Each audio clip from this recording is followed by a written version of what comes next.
Stephen Singer is our guest. Stephen is vehemently opposed to the voter ID law. He put a petition up on signon.org to have people sign. He's got over 10,000 signatures, close to 15,000 signatures already.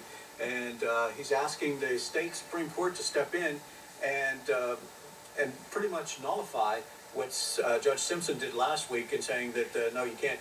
Pennsylvania is not going to go through with this in November on the November 6th election. Joining us now, calling in, State Representative Bill Porch from Javosburg. Good evening, Representative. Good evening, Mike. How are you? I'm doing well. Thank you for coming on. Stephen says he knows you. Yes, I want to thank Steve for all that he's doing in this effort to point out how bad this law is. I do know Steve. I also signed on to his petition to get this overturned.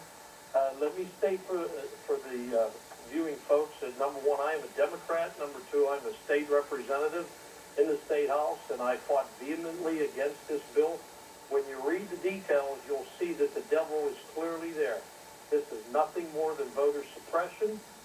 Representative Turzai brought that to light with the video when he was at the Republican committee, and he stated flat out, this is going to help get Governor Romney elected. Done. And that there was clear legislative intent. Just let me run a couple numbers by you, and it's been widely publicized. 758,000 people do not match their registration versus the PennDOT photo.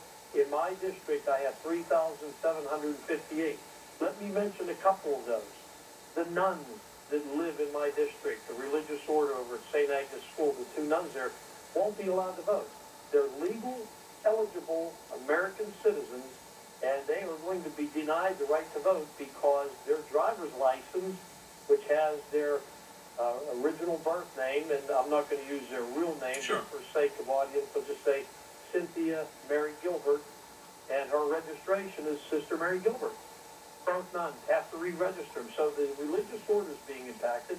Any of the women that have recently gotten married, and if they registered to vote under their maiden name, but their driver's license has since changed to their married name, they won't be allowed to vote. Well, wouldn't they do that before? About eliminating and stopping and preventing legal, eligible American citizens from voting.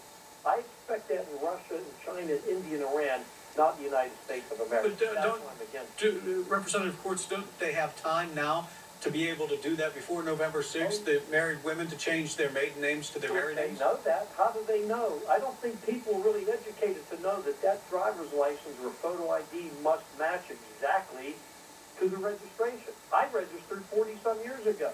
Mike, I will not be allowed to vote under this law because my driver's license says William C. Courts and my voter's registration says William C. Courts II.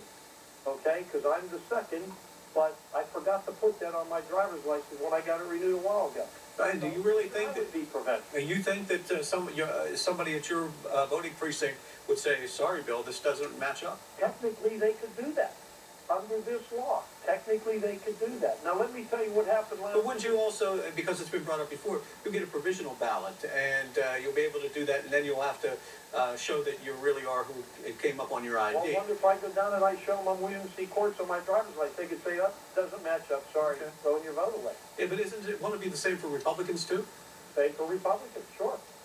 Let me tell you what happened last week. I have a 91-year-old constituent. I'm not going to give you her last name. Her first name's Ruth. Her 60-year-old son took off a day of work, took her down to Bell Vernon, where we told her she could go to get her photo ID because she can't drive anymore with her eyesight. Sharp as a tack, though. She went down there Tuesday at 10:30 in the morning, and the Bell Vernon people told her, "Oh, you're here on the wrong day. We're not doing it." They sent her out. They sent her out. They're making this thing very difficult. These places should be opened up 5 or 6 days a week to allow the people to get their photo ID, and they're not doing it. All right, and so what chance do you think this has of getting through the state Supreme Court? Right now, because of the Joe Norrie situation, you've got a 3-3 tie between Republicans and Democrats. Assuming that they're going to vote along party lines, then you've got the tiebreaker, who ends up to be, I think, Judge Simpson once again. That's correct. If it's a tie, then the law's going to hold, from what I understand. Right. I sure hope the Supreme Court takes this up in time, and I sure hope that sensible heads look to see what this true intent was and say, hey, you know what? You guys preventing legal, eligible Americans from voting, and that's what's wrong with this. But the judge said that he basically gave Turzai a little slap on the wrist, saying he shouldn't have said what he said, but there was no indication that the rest of the Republicans in the legislature felt the same way. You're in the legislature. Do you believe that's their intent? That is their intent. Their intent is to suppress the vote. The governor has come out and said that, hey, we need to keep the vote down in Philadelphia. He made that statement publicly a while ago. But, I mean, it's just, when you think about all these people that have sacrificed themselves, Revolutionary War, Civil War, that have died for this country, all those people, all their deaths are being dishonored because we're taking the ability and the right to vote away from legal, eligible American citizens. Are you saying, though, that people, because I'm surprised we've heard about, we've gotten so many calls from 90-year-old Pennsylvanians in Allegheny County alone, but is that to say that those same people, even if they use an absentee ballot, that they couldn't use some form of identification, like a utility bill or something like that, to make their vote valid? You know, that's another good point. I'm glad you brought that up. They changed the absentee ballot.